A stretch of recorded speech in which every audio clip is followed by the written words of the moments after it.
మీరు ఏ అలంకారం చేయండి నప్పుతుంది. అందుకే అటువంటి మూర్తి.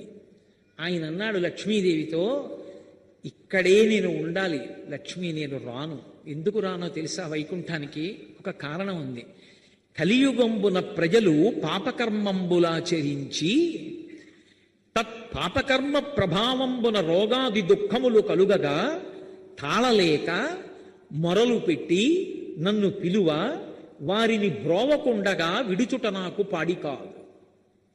కావున వారి ధనము దుష్కర్మములపైకి ఆవాహనంబు చేసి వారి ఆపదలు తీర్చి ఈ కొండపైకి రప్పించి నిస్పృహుండనగుచు అజ్ఞులైన జనులకి ఈ ధనము నిప్పింతు నచలమతిని. ఇది కలియుగం లక్ష్మి. కలియుగంలో కలిపురుషుడి యొక్క ప్రభావం చేత విశేషమైనటువంటి పాపకర్మలు ఆచరిస్తారు. ఇది మహాపాపం, ఇది చేయకూడదని